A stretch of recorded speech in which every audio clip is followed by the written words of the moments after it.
पहला प्रश्न है हमारा, दो देशों के मध्य व्यापार क्या कहलाता है? यानी कि दो देशों के बीच का जो व्यापार होता है उसे हम लोग क्या कहते हैं? आपको पता है दोस्तों, व्यापार जो होता है वो दो स्तरों पे किया जाता है, एक आपका अंतर्राष्ट्रीय व्यापार और दूसरा आपका राष्ट्रीय व्यापार। तो प्रश्न आपके समक्ष है कि दो देशों के बीच व्यापार को क्या कहते हैं? ऑप्शन है अंतर्देशीय व्यापार, अंतर्राष्ट्रीय व्यापार, स्थानीय बाजार या बाह्य बाजार। तो सही आंसर आपका हो जाएगा ऑप्शन बी। याद रखिएगा, दो देशों के बीच के व्यापार को हम लोग अंतर्राष्ट्रीय व्यापार के नाम से जानते हैं। और फ्रेंड्स, इस प्रश्न को आपके एग्जामिनेशन में शॉर्ट क्वेश्चंस में भी पूछा गया है, तो ध्यान दीजिएगा। प्रश्न ऐसे पूछे जाते हैं कि अंतर्राष्ट्रीय व्यापार से आप क्या समझते हैं, तो आपको आंसर बता देना है। अंतर्राष्ट्रीय व्यापार वह व्यापार है जिसमें विभिन्न राष्ट्रों के बीच राष्ट्रीय सीमाओं के आर पार वस्तुओं और सेवाओं के आदान प्रदान किया जाता है। तो ध्यान रखिएगा, अंतर्राष्ट्रीय व्यापार आपके सही जवाब ऑप्शन बी हो जाएंगे।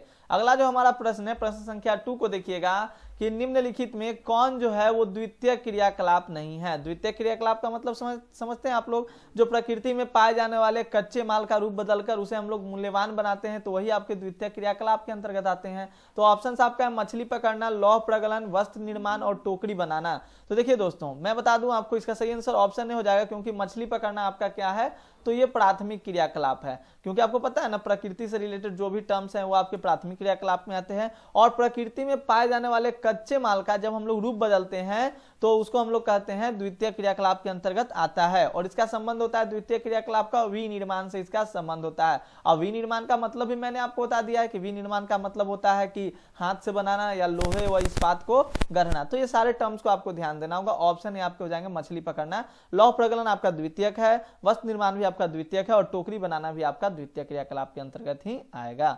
अगला हमारा प्रश्न है 3rd नंबर, देखिएगा, आंसर करने का प्रयास कीजिएगा, आपको जिस भी प्रश्न का आंसर पहले से पता रहे। 3rd नंबर देखिएगा, निम्न में से कौन सी कुटीर उद्योग की विशेषता नहीं है? कुटीर उद्योग यानी कॉटेज इंडस्ट्री। कुटीर उद्योग मतलब होता है कि उन उद्योग को कहते हैं जिनमें लोग अपने परिवार के सदस्यों के साथ मिलकर अपने स्थानीय में ही, मतलब जहां पे वो रहते हैं वहीं पे कच्चे माल की सहायता से घर पे ही जो घरेलू जो होते हैं उत्पाद जैसे दैनिक उपयोग की वस्तुओं का निर्माण करते हैं। यानी कि कुटीर उद्योग का मतलब आप समझ चुके हैं। तो ऑप्शन को देखिए, आयातित माल का उपयोग किया जाता है, परिवार के सदस्य मिलकर कार्य करते हैं, बिल्कुल ये सही बात है कुटीर उद्योग के लिए। पूंजी इन उद्योगों को प्रभावित नहीं करती, ये भी सही है, क्योंकि स्थानीय होती है, जहां के लोग रहते हैं वहीं की सहायता से घर की दैनिक उपयोग के लिए कार्य को करते हैं, दैनिक उपयोग की वस्तुओं का निर्माण करते हैं। तैयार माल स्थानीय बाजार में विक्रय किया जाता है, ये भी बात सही है। बाजार, स्थानीय बाजार में ही जो माल तैयार होते हैं कुटीर उद्योग में, उसको बिक्री की जाती है। तो ऑप्शन ए आपका जो है वो रिलेटेड नहीं है कुटीर उद्योग से, इसलिए आपका ऑप्शन ए सही हो जाएगा। कौन सी कुटीर उद्योग की विशेषता नहीं है? तो आयातित माल का उपयोग किया जाता है, ये गलत है, क्योंकि स्थानीय जो लोग होते हैं खुद अपने स्थानीय कच्चे माल की सहायता से ही घर पे दैनिक कार्यों के लिए, दैनिक उपयोग के लिए वस्तुओं का निर्माण करते हैं। तो समझिएगा, कंसेप्ट इंपॉर्टेंट है। अगला हमारा प्रश्न रहेगा 4 नंबर, देखिए, बर्मिंघम किस प्रकार के उद्योग के लिए प्रसिद्ध है? ऑप्शन देखिए, सूती वस्त्र, चीनी, लौह इस्पात या पेट्रो रसायन। तो दोस्तों सही आंसर आपका ऑप्शन सी, पता है सभी को, लोहा इस्पात के लिए बर्मिंघम जो आपका प्रसिद्ध है। कहां में है? तो ग्रेट ब्रिटेन में आपका है। तो ये सब भी याद रखिएगा, आपके एग्जामिनेशन में बार बार इन सभी टर्म से प्रश्न पूछे जा रहे हैं और पूछे जाएंगे भी। 5 नंबर आपका है, निम्नलिखित में से कौन सा विकास का सर्वोत्तम वर्णन करता है? विकास के बारे में आ गया और सर्वोत्तम वर्णन के बारे में मैंने कराया है इस प्रश्न को। ऑप्शंस आपके हैं आकार में वृद्धि, गुण में धनात्मक परिवर्तन, आकार में स्थिरता या गुण में साधारण परिवर्तन। तो सही जवाब आपका ऑप्शन भी हो जाएगा दोस्तों, गुण में धनात्मक परिवर्तन। यानी कोई भी पॉजिटिव चेंजेज अगर आएंगे गुण में तो उसे हम लोग विकास कहते हैं। तो विकास का सर्वोत्तम वर्णन आपका गुण में धनात्मक परिवर्तन ही हो जाएगा सही आंसर। अगला हमारा प्रश्न देखिएगा, प्रश्न संख्या 6 को, मानव विकास सूचकांक माप का स्कोर कैसे दिया जाता है? जो मानव विकास यानी ह्यूमन डेवलपमेंट इंडेक्स होता है उसका स्कोर कैसे दिया जाता है? पता है ना, 0 से 1 के बीच में जो मानव विकास सूचकांक का स्कोर होता है उसको 0 से 1 के बीच में ही रखा जाता है। तो मैं आपको हर एक सेट में लगभग इंपॉर्टेंट क्वेश्चन कराऊंगा। और दोस्तों हम लोग बहुत ही कम टाइम में सभी प्रश्नों को कर लेंगे। बस आपका कार्य है वीडियो को अपने दोस्तों के साथ शेयर कीजिएगा और चैनल पे नए होंगे चैनल को सब्सक्राइब कर लीजिएगा। 7 नंबर देखिए आप, महिलाओं को गांव से नगरीय क्षेत्रों में प्रवास करने से रोकते हैं। कौन सी वो कंडीशंस हैं, कौन सी स्थिति है जो महिलाओं को गांव से नगर की ओर जाने में रोकती है? तो ऑप्शन से रहन सहन की उच्च लागत। सही बात है, अगर आप नगर में जाते हो, कोई भी महिला अगर नगर में जाती है तो रहन सहन की उच्च लागत तो नगर में हो ही जाती है। नगरों में आवास की कमी, सही बात है, नगर में भी आवास की कमी है भैया। सुरक्षा की कमी भी वहां पे होती है, जितना गांव में रहता है सुरक्षा उतना नगर में सुरक्षा उनको मिलेगा नहीं। नहीं ना, तो ऑप्शन सी, ऑप्शन आपका सी भी, बी भी और ए भी क्या है, तो ये आपका सही है। महिलाओं को गांव से नगरीय क्षेत्रों में प्रवास करने से रोकते हैं, इसलिए ऑप्शन डी आपका होगा इनमें से सभी। तो कंसेप्ट को याद करते चलिएगा, इस तरह के प्रश्न आपके एग्जामिनेशन में पूछे जाएंगे दोस्तों। 8 नंबर आपका है कि लोगों को निम्न में से किस आधार पर अलग किया जा सकता है, आयु के आधार पर, लिंग के आधार पर, निवास स्थान के आधार पर, या इनमें से सभी। तो हम लोगों को आयु के आधार पर भी आपको पता है ना, कार्यशील आयु वर्ग, लिंग के आधार पर भी स्त्रीलिंग और पुल्लिंग, निवास के स्थान पर भी नगरीय और ग्रामीण, तो अलग अलग करते हैं हम लोग। तो लोगों को हम लोग आयु के आधार पर, लिंग के आधार पर और निवास स्थान के आधार पर भी अलग करते हैं, इसलिए ऑप्शन डी आपके सही जवाब हो जाएंगे, ध्यान रखिएगा इनमें से सभी। अगला हमारा प्रश्न है, प्रश्न संख्या 9 को देखिएगा कि निम्नलिखित में से कौन सी संख्या जनसंख्या के कार्यशील आयु वर्ग का प्रतिनिधित्व करती है। तो 9 नंबर प्रश्न में आपके लिए इंपॉर्टेंट है भैया, क्योंकि आपको बताया गया है बाल आयु वर्ग कितना होता है। बाल आयु वर्ग की अगर बात कर ले हम लोग तो वो होता है 0 से 14 वर्ष। फिर उसके बाद वयस्क आप लोग आते हैं, बाल के बाद वयस्क हम लोग बनते हैं, तो वयस्क हो जाता है 15 से 59 वर्ष। और वयस्क के बाद वृद्ध तो सभी को बनना है, तो वृद्ध हम लोग बन जाते हैं, तो वृद्ध का हो जाता है 60+ वर्ष। तो जो आपके कार्यशील आयु वर्ग है वो 15 से 59 वाले को हम लोग कहते हैं इसको कार्यशील आयु वर्ग, ठीक है।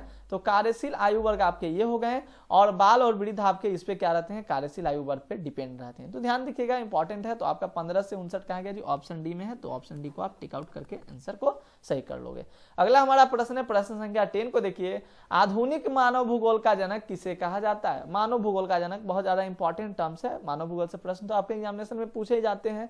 तो आधुनिक मानव भूगोल का जनक किसे कहा जाता है, ऑप्शन बी फ्रेडरिक रैटजेल को आधुनिक मानव भूगोल का जनक कहा जाता है। और इन्होंने एक पुस्तक भी लिखी है, उस पुस्तक का नाम है एंथ्रोपोजियोग्राफी, और मानव भूगोल को इन्होंने परिभाषित भी किया है। क्या इन्होंने बताया था कि मानव भूगोल मानव समाजों और धरातल के बीच संबंधों का एक संश्लेषित अध्ययन है। तो इन सभी टर्म्स पे भी आप फोकस रखिएगा, याद रखिएगा, सारे प्रश्न आपके लिए इंपॉर्टेंट है। 11 नंबर देखिए कि उदयपुर किस राज्य में है। तो उदयपुर पता है हम लोग को राजस्थान राज्य में है, और उदयपुर को झीलों की नगरी के नाम से भी जाना जाता है। तो ये सारे टर्म्स को भी ध्यान रखिएगा, झीलों की नगरी के नाम से भी उदयपुर को जाना जाता है दोस्तों। अगला हमारा प्रश्न है, प्रश्न संख्या 12 देखिए, किस महाद्वीप की जनसंख्या वृद्धि सर्वाधिक है। तो सबसे ज्यादा जनसंख्या वृद्धि दर, तो जनसंख्या वृद्धि दर सर्वाधिक किसकी है, तो ऑप्शन बी अफ्रीका की। अफ्रीका की जनसंख्या वृद्धि दर दोस्तों पहले 2.4 था, अब 2.6, यानी कि जनसंख्या वृद्धि दर सबसे ज्यादा है तो किसी का, तो अफ्रीका का है पूरे विश्व में। और सबसे ज्यादा जनसंख्या किस महाद्वीप में है, तो एशिया महाद्वीप में, ये भी आप ध्यान रखिएगा। अगला हमारा प्रश्न है, प्रश्न संख्या 13, कौन राज्य सूर्यमुखी का अग्रणी उत्पादक है। सूर्यमुखी का अग्रणी उत्पादक राज्य आपके कौन है, तो 13 का सही आंसर आपका हो जाएगा, यहाँ ध्यान से देखिएगा प्रश्न को, 13 का सही आंसर आपका ऑप्शन हो जाएगा कर्नाटक। कर्नाटक जो है आपका सूर्यमुखी का अग्रणी उत्पादक राज्य आपका है दोस्तों। अगला हमारा प्रश्न है, प्रश्न संख्या 14 देखिएगा, विश्व का सबसे बड़ा तृतीय क्रियाकलाप कौन सा है। तो विश्व का सबसे बड़ा तृतीय क्रियाकलाप दोस्तों आपका ऑप्शन भी हो जाएगा पर्यटन। पर्यटन जो है आपका विश्व का सबसे बड़ा तृतीय क्रियाकलाप है आपका। अगला है 15 नंबर, हेमेटाइट अयस्क से किस धातु का उत्पादन होता है। तो हेमेटाइट अयस्क से आपके लोहा का उत्पादन होता है, यानी कि लोहा का जो नाम है हेमेटाइट के नाम से भी इसे जाना जाता है, हेमेटाइट लोहा का अयस्क है। अगला हमारा 16 नंबर है, इनमें से चतुर्थ क्रियाकलाप कौन सा है। आंसर को करते जाइए, ऑप्शन है सूचना का संग्रहण, उत्पादन और प्रकीर्णन, अनुसंधान और विकास, या सभी। तो सभी आपके सही जवाब हो जाएंगे, चतुर्थ क्रियाकलाप में आपके ऑप्शन डी सभी आ जाते हैं। अगला हमारा प्रश्न है, इनमें उच्च स्तरीय सेवा कौन सी है। तो उच्च स्तरीय सेवा आपकी कौन सी है, माली, धोबी, नाई। तो सही आंसर आपका ऑप्शन है चिकित्सक दोस्तों। और ये सब आपके तृतीय क्रियाकलाप में आते हैं। सेवाएं जितनी भी प्रदान की जाती है तो सारे के सारे सेवाएं आपके हो जाते हैं तृतीय क्रियाकलाप में। अगला प्रश्न है 18 नंबर, स्वर्णिम चतुर्भुज परियोजना में किन प्रमुख नगरों को जोड़ने की योजना है। तो स्वर्णिम चतुर्भुज परियोजना में किन नगरों को, तो ऑप्शन डी सभी हो जाएंगे, दिल्ली, मुंबई, चेन्नई और कोलकाता को जोड़ने की योजना बनाई गई थी स्वर्णिम चतुर्भुज योजना में। तो सही आंसर आपका ऑप्शन डी सभी हो जाएगा।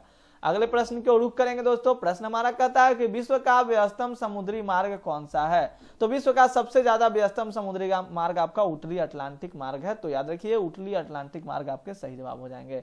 अगला प्रश्न है हमारा 20 नंबर, एक स्थान से दूसरे स्थान तक वस्तुओं और यात्रियों का लाना ले जाना क्या कहलाता है। तो लाना ले जाना आपका कहलाता है परिवहन। परिवहन is the right answer, option है याद रखिए। अगला हमारा 21 नंबर प्रश्न है दोस्तों, स्वेज नहर निम्न में से किसे जोड़ती है? तो स्वेज नहर आपकी जोड़ती है ऑप्शन सी भूमध्य एवं लाल सागर को। भूमध्य सागर को लाल सागर से स्वेज नहर जोड़ देती है। अगले प्रश्न के रुख करेंगे 22 नंबर, पनामा नहर जोड़ता है। तो पनामा नहर किसे जोड़ती है? ऑप्शन बी अटलांटिक महासागर एवं प्रशांत महासागर को पनामा नहर जोड़ देती है। फिर अगला प्रश्न है 23 नंबर, मिलियन सिटी की आबादी होती है दोस्तों। तो मिलियन सिटी की आबादी आपके 10 लाख से अधिक, मिलियन का मतलब होता है 10 लाख से अधिक। रात को मैंने कराया भी था शाम में सारे प्रश्नों को, तो ध्यान दीजिएगा, इनमें से एक आध दो प्रश्न तो आपको उसमें से भी आ ही गए हैं। और second last question of this video कि विश्व का सबसे लंबा झील जलमार्ग कौन है? तो विश्व का सबसे लंबा झील जलमार्ग कौन है? ग्रेट लेक सेंट लॉरेंस जलमार्ग। तो याद रखेंगे ऑप्शन डी आपके सही जवाब हो जाएंगे। तो इस तरह से मैंने आपको आज के इस वीडियो में टोटल 25 क्वेश्चंस कराया। और last question of this video कि निम्न में से कौन प्रतिकर्ष कारक नहीं है? तो सही आंसर आपका हो जाएगा 25 का। दोस्तों ध्यान रखिएगा, प्रतिकर्ष का कारक नहीं है। तो कहीं पे अगर उर्वर भूमि रहेगा, देखिए शीत मरुस्थल, गर्म शुष्क जलवायु, उर्वर भूमि या अधिक ऊंचाई, तो प्रतिकर्ष का मतलब होता है कि वहां पे लोग रहना पसंद नहीं करते। तो आप बताइएगा कि प्रतिकर्ष का कारक कौन नहीं है? तो शीत मरुस्थल रहेगा तो वहां पे लोग नहीं रहना पसंद करेंगे भाई। गर्म शुष्क जलवायु तो वहां पे नहीं, अधिक ऊंचाई पे भी लोग रहना पसंद नहीं करते। तो उर्वर भूमि आपके सही जवाब ऑप्शन सी हो जाएगा। ध्यान रखिएगा, ये प्रतिकर्ष का कारक नहीं, लोग तो यहाँ पे अट्रैक्ट होकर आना चाहेंगे ना। तो इस तरह से टोटल मैंने आज की इस वीडियो में टोटल 25 क्वेश्चंस कराए दोस्तों। और आप इस वीडियो को अंत तक देखें, इसके लिए बहुत बहुत धन्यवाद। जाते जाते वीडियो को लाइक कर दीजिएगा, चैनल पर नए होंगे चैनल को सब्सक्राइब कर लीजिएगा और अपने दोस्तों के साथ इस वीडियो को शेयर जरूर से जरूर कीजिएगा।